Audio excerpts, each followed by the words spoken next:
हे खरं आहे का की मेहदी हसनला श्रीकांतजींबरोबर गझला करायच्या हो. होत्या याच्याकरता ते पाकिस्तानात इकडे आले होते हो, इथे आले होते ते. पण कॅसेट किंवा सीडी आम्हाला का दिसत नाही? कारण ती झालंच नाही. याचं कारण ते आले त्यावेळेला ते इथे कुठतरी नीलम इंटरनॅशनल का प्रीतम इंटरनॅशनल म्हणून एक वरळीला हॉटेल होतं, एक खूप उंच हॉटेल होतं, 5 स्टार हॉटेल होतं माझ्यामध्ये. तिथे ते थांबले होते आणि तिथे मेहदी हसनना माझ्या वडिलांकडनं गझल गाऊन घ्यायची होती. मेहदी हसन सारख्या एक प्रकारे गझलराट म्हणता येईल अशा कारण त्यांनी व्यक्तीला- रफी साहेबांच्या गझला ऐकल्या होत्या वडिलांनी केलेल्या. आणि ते इथे आले आणि माझ्या वडिलांना एक वेळ दिली. माझे वडील त्यावेळेला वेळेवरती तिकडे पोहोचले. वेळेचे भयंकर वक्तशीर माणूस होतो. वेळेवरती पोहोचले आणि काहीतरी मेहदी हसन 1.5 तास उशिरा आले. 1.5 तास उशिरा आल्यावरती त्यांनी मेहदी हसनचा पाणउतारा केला मेहदी हसन यांचा पाणउतारा आणि तिथून ते निघून आले. रेकॉर्डिंग केलं नाही. मला तुझ्याबरोबर आज पहिल्या भेटीला वेळेवर येत नाही, रेकॉर्डिंगला काय वेळ येणार? हा पीळ आहे. हा तुमच्या कुटुंबात अगदी ओतप्रोत त्याच्यामुळे आलेला त्यांनी आहे. काय त्यांना मेहदी हसनला सुद्धा म्हणजे लोकांनी मेहदी हसन आपल्याकडे गातोय म्हणल्यानंतर 1.5 दिवस काय, असं नाही कधी 1.5 महिना वाट पण पाहिली असती. त्यांच्या आवडता गायकांपैकी मेहदी हसन होतेच ना. गुलाम अली होते. संपीकडले नाहीत. नाही नाही नाही नाही नाही, असं काही झालं नाही. पण त्यांनी सांगितलं आपलं काही होऊ शकत नाही. हा त्यांच्या मनस्वी पण आहे. भाषेमध्ये त्यांना जे काय सुनवायचं होतं ते सगळं सुनवलं आणि ते परत आले. पण याचा अर्थ काहीतरी आता ह्याच्या पुढे ह्या माणसाचं गाणंच ऐकणार नाही वगैरे असल्या प्रकार नव्हते. कलेला दात ती कलेला दात. हो, गायक उत्तम, वादच फक्त नाही. माझ्या शिस्तीमध्ये हे बसत नाही माझ्या याच्यामध्ये येत नाहीये. तरी आपली नमस्कार. मस्ती कायम राहील. हो, तुम्ही तुमच्यापाशी, मी माझ्यापाशी. इतक्या मनस्वी कलंदर कलावंताचं संसार सांभाळणे सुद्धा अत्यंत तारेवरची कसरत असेल. हो, तुमच्या आईने कसं केलं? त्यांच्याविषयी फार कमी माहिती आहे बाहेर लोकांना. म्हणजे तुमच्या वडिलांविषयी तरी मुळात कमी माहिती आहे, हम्म. आईविषयी आणखीन कमी माहिती आहे. आई काय आईसारखी आई. त्याच्या काही आठवणी आहेत त्या काळातल्या? नाही, खरं सांगायचं ना तर एक तिचं असायचं लक्ष असायचं की मी कोणाबरोबर राहतोय, कोणाबरोबर खेळतोय, संगत काय? संगत काय. हम्म, हम्म. आणि समजा कुठे गप्पा मारताना दिसला तर जरा याच्यापासून जरा सावध राहा, याच्याशी फार जाऊ नकोस जवळ, तो बघ कसा करतोय. मग ते एक नेहमीच असायचं. आमचा तो बहिणीचे मिस्टर दाभय देशपांडे, हम्म. तो एक हुशार. तो बरोबर शाळेतनं घरी यायचा, गृहपाठ करायचा आणि मग खेळायला यायचा. आम्ही तेवढं सोडून खेळायला जायचो. त्याच्यामुळे ते प्रत्येक वेळेला एक्झाम्पल त्याचं, अभय बघ कसा तो बघ अभ्यास कसा करतो. काय करतो कसा, नाही तर तू ह्या नुसता ओळणटप्पूपणा करतोस. पण त्या ज्या सगळ्या गोष्टी मला असं वाटतं एक आई म्हणून प्रत्येक आई तशीच करत असते किंवा करायच्या असं म्हणूया, माहित नाही मला असं. ती गोष्ट त्यांनी खूप सांभाळली. असं मी त्यांनाही कारण एक, कधी मिरवताना बघितलेलं नाही. एक तर त्यांचे दीर एवढे मोठे एका पक्षाचे प्रमुख, आपला नवरा एवढा मोठा संगीतकार, इतक्या राजकीय पक्षांच्या नेत्यांची कलावंतांची उडबस. मी तुमच्या आईला कुठेही मिरवताना वगैरे असं कधीही पाहिलेलं नाही. नाही, तशी नाहीच आहे. तिचा स्वभावच नाही तसा. दोघांचाही स्वभाव असा अजिबात कुठेही काही फायदा करून घ्यावा त्यांच्याही स्वभावात कधी असं आलं नाही. नाही. तुमचा जो राजकारण प्रवेश झाला त्या राजकारण प्रवेशाला तुमच्या वडिलांची संमती होती किंवा तुम्ही त्यांच्याशी आधी सल्लामसलत केली? कारण तुम्ही राजकारणात आलात ते बाळासाहेबांचं बोट धरून. तुमचे वडील त्या अर्थानं राजकारणात नव्हते.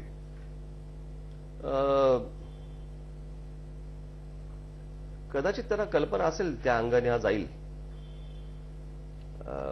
पण मला त्यांचा एकूण स्वभाव आता मला माहिती आहे. त्यांनी काही सुरुवातीला ते फार काही खुश होते अशातला काही भाग नव्हता. कारण तुम्ही संगीतकार व्हावं किंवा व्यंगचित्रकार व्हावं. त्यांनी माझ्याकडनं वाद्य खूप वाजवून घ्यायचा प्रयत्न केला होता. मला शिकलात तुम्ही कुठलं वाद्य? कारण त्यांना जवळपास सगळीच वाद्य येत होती. नाही, काय झालं माझा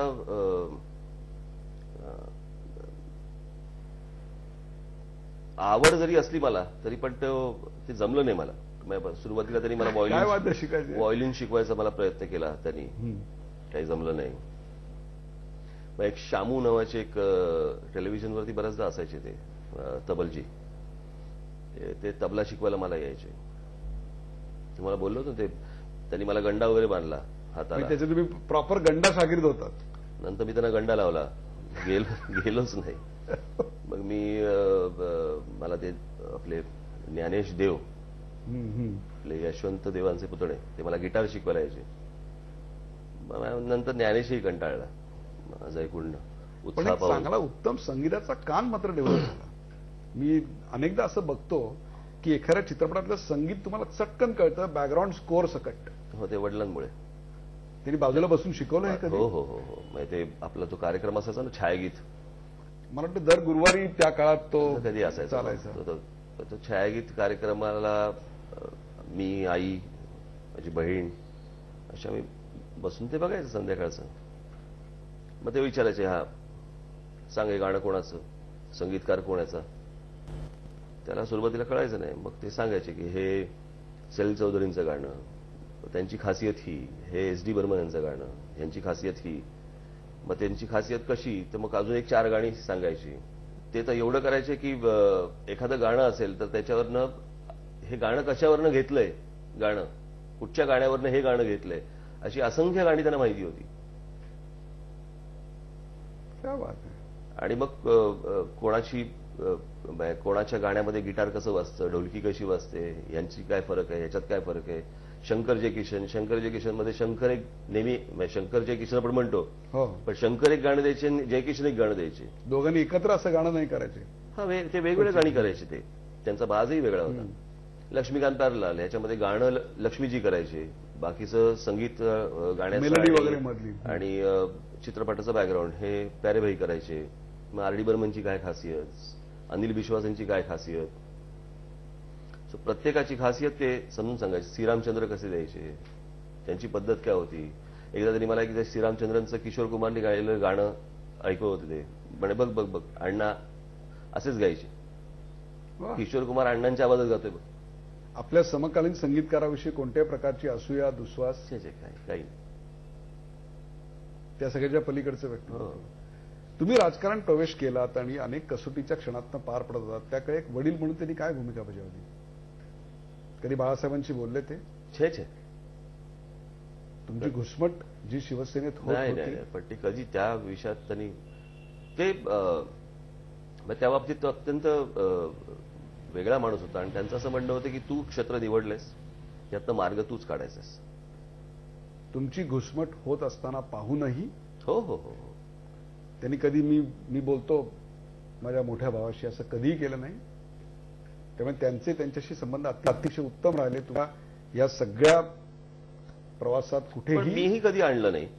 वैयक्तिक संबंध जपलेत. मीही कधी ती गोष्ट आणली नाही. वैयक्तिक संबंधाच्या ठिकाणी असतात. तत्व ज्या ठिकाणी आहे त्या हा, ठिकाणी. जिकडे मला एक भूमिका आहे, मला काही म्हणणं आहे माझं, त्या बाबतीत ते बाळासाहेबांशी तुम्ही अत्यंत जवळून, तुमचं ते दैवत, खूप खूप ज्याला आपण इमोशनली अटॅच असं एक तुमचं नातं होतं काकाशी.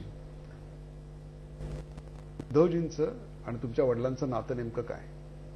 तसंच थिकली अटॅच्ड? तितकं थिकली अटॅच होतं असं नाही म्हणता येणार, परंतु होतं त्याचं वडिलांबरोबर.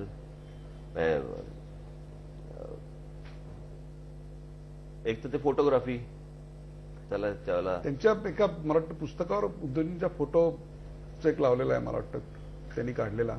असेल.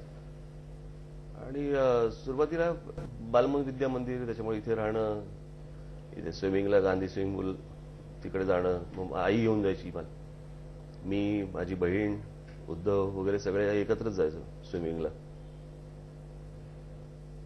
पण कधीही त्यांनी तुमच्या घुसमटीविषयी बाळासाहेबांना कधी एका शब्दानं ते नाही, कधीच नाही. कोणत्याही प्रकारे आपल्या मुलाची करिअर आपण लॉन्च करावी राजकारणातली, जो आत्ताचा ट्रेंड आपल्याला इथे दिसतोय, तसं त्यांनी कधीही केलं नाही. नाही, सहज शक्य असूनही तसाच नव्हता स्वभाव त्यांचा. त्याने ते जमलंही नसतं. नाही, शक्य अशक्यचा विषय नव्हता, तो त्यांचा स्वभावच नव्हता. मी कदाचित संगीतामध्ये जर काही केलं असतं तर कदाचित त्यांनी मला हातभार लावला असता, पण हे क्षेत्र त्यांचं नव्हतं मुळात. मी निवडलेलं क्षेत्र. आणि ते एक गोष्ट नेहमी सांगायची आहे की राजकारणामुळे माझा भाऊ माझ्यापासून खूप दूर गेला. दूर याचा अर्थ नातेसंबंध वेळ कमी. वेळ कमी वगैरे वगैरे. आणि तूही त्या क्षेत्रात चाललायस, तूही माझ्यापासून दूर जाशील. हे ते म्हणायचे. हो, काळाबरोबर माणसं बदलत नाहीत, त्यामुळे जनरेशन गॅप्स निर्माण होतात असं म्हटलं जातं. त्यांच्या बाबतीत असं कधी झालं काय की जनरेशन गॅप तुमच्या दोघांमध्ये पडली? नाही, किंबहुना ज्याला आपण संस्कार म्हणतो, जनरेशन गॅप म्हणजे तो एक आता सध्याचा तो शब्द येतो असा. पण तेव्हा ही गोष्ट नव्हती ना. तेव्हा आयुष्यही खूप तसं संथ होतं. कॉम्प्लेक्स नव्हते आजच्या. आता खूपच जरा वेगाने सगळं चाललंय. त्या काळात असं काहीही नव्हतं. आणि त्या गोष्टींबद्दल एक आपुलकी असायची, एक आदरही असायचा त्या गोष्टींचा, त्या विचारांचा. म्हणजे कित्येकदा संयुक्त महाराष्ट्राच्या लढ्यामध्ये काय काय त्या झालं, काय काय गोष्टी झाल्या, ते अनेकदा ते सांगायचे ना आम्हाला. इतक्या सगळ्या गोष्टी केल्या.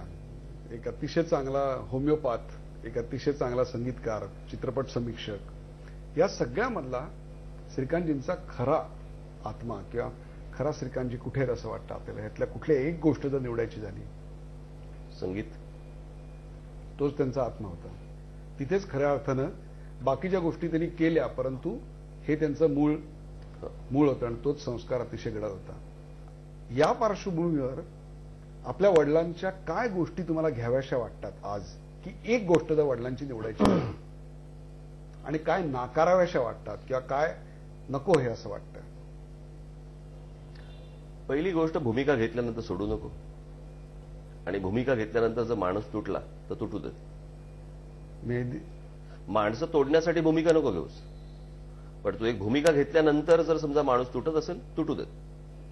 हे मुळात आमच्या आजोबांचं पण तेच होतं की हा माझा विचार आहे, हे माझं मत आहे, या मतावर मी ठाम आहे. हे जर पटत नसेल, तुम्ही जा. विचार, माझा मत हे ठामच आहे. याच पद्धतीने ते कुटुंबात आणि बाहेरही वावरले. हो हो. आणि तोच मला असं वाटतं वारसा किंवा तीच विरासत तुमच्याकडे आली असेल. आली की आज तुमच्या स्वभावातलं जे एक टोक दिसतं, ते टोक तिथून आलंय. हो, ज्याची म्हणजे सुरुवात करायची आलं असेल तर तिथूनच. आज असं समजा एक परमेश्वरांनी वर दिला आणि अशी कल्पना करा की तुमचे वडील तुमच्यासमोर उभे आहेत आणि तुम्हाला त्यांच्याशी बोलायची संधी मिळाली, काय बोलाल? सॉरी म्हणेन. कारण त्यांच्यासाठी जे काही मला करायला पाहिजे होतं किंवा मी करू शकलो असतो, ते मला नाही करता आलं. ते काय हे माहीत नाही. कदाचित त्यांनी कधी ते बोलूनही दाखवलं नाही, कधी सांगितलं नाही. परंतु जर काही करायचं असतं तर मी ते आज नक्की करू शकलो असतो. आणि त्याच्याबद्दल मला तो एक सल आहे मनामध्ये हो आहे की आपण खऱ्या अर्थानं पाहिजे तेवढा हो मी नाही करू शकलो. म्हणजे त्या बाबतीत मी तसा काय म्हणू त्याला, नाही होऊ शकलं माझ्याकडनं. तुम्ही 4 पिढ्या एकत्र बघताय. प्रबंधकारांचं पाहिलं, तुमच्या वडिलांची, तुमची आणि तुमच्या मुलाची. आई वडिलांची आणि मुलांची नाती बदलतायत का हो? मला नाही वाटत असं. नाती बदलत नाहीयेत, आजूबाजूचं वातावरण बदलतंय. नाती तीच आहेत ना. वा वा, त्यातला ओलावा तसाच आहे. तसाच आहे ना. म्हणजे आत्ताही माझ्याकडे वरती, आता सकाळी, आज सकाळीच आमचा अमित, त्यातला त्याची आजी म्हणजे माझी आई ही उठणं लावत होती ना आणि ओवाळणं चालू होतं ना. सो ते काही संपलेलं आहे किंवा ते काही नष्ट झालंय अशातला काही भाग नाहीये. मग नेमकं काय बदललंय विरासतीमध्ये किंवा नात्यांमध्ये? नेमकं काय गोंधळ झालाय? मला असं वाटतं तो अनेकदा आपण पूर्वी सणासुदीला असेल किंवा अजून अनेक काही गोष्टींना, कार्यक्रमांना एकत्र येणं, एकत्र कुटुंब किंवा सगळी नातेवाईक एकत्र येणं आणि त्याच्यामध्ये काही बोलणं, चर्चा करणं, काही हे कमी झालंय असं मला सध्याच्या एकूण परिस्थितीत जाणवतं. तुम्हाला असं वाटतं कुटुंब एकत्र असावं, अर्थातच कुटुंबात विभक्तता असू नये? अजिबात नाही. हे कुठल्या पार्श्वभूमीवर मी विचारतो याची आपल्याला पूर्ण कल्पना आहे. मला कल्पना आहे ना. प्रश्न असा आहे की तुमच्या भूमिका ह्या वेगळ्या असणं हा स्वाभाविक आहे भाग. वा, तुमची मतं ही वेगळी असणं हेच तुमचं स्वाभाविक आहे. पण कुटुंब एकच असलं पाहिजे, नात्यांमधला ओलावा तसाच असला पाहिजे. तसाच असला पाहिजे. मग भावाला हॉस्पिटलमध्ये ठेवल्यानंतर धावणारा हा पहिला भाऊच असला पाहिजे. ते माझं कर्तव्य आहे. वा, आणि हीच तुमच्या वडिलांकडून तुम्हाला मिळालेली विरासत आहे. वा. प्रेक्षको, आज आपण राज ठाकरे यांची दिलखुलास अशा प्रकारची मुलाखत पाहिली. आज आपण या मुलाखतीच्या दरम्यान त्यांना राजकारणाविषयी, सद्यस्थितीतल्या येऊ घातलेल्या निवडणुकांविषयी प्रश्न विचारले नाहीत, कारण आजची मुलाखत त्याविषयी नव्हती. विरासत ही मुलाखतींची मालिका आहे, नात्यांची, नात्यांमधल्या गहिरेपणाची, त्यातल्या खोलीची, आणि त्याहीपेक्षा आज जी उंची आपण गाठलेली आहे त्या उंचीच्या खाली जो एक संस्कारांचा पाया आहे, त्या संस्कारांचा पाया आपले आई वडील याच्याविषयी बोलण्याची ही एक प्रयत्न आम्ही केला. हा प्रयत्न आपल्याला कसा वाटला तो आम्हाला जरूर कळवा. राजसाहेब, आज दिवाळीच्या शुभमुहूर्तावर इतका प्रदीर्घ वेळ झी24 तासच्या प्रेक्षकांसाठी काढलात त्याबद्दल प्रथम दीपावलीच्या हार्दिक शुभेच्छा आणि धन्यवाद.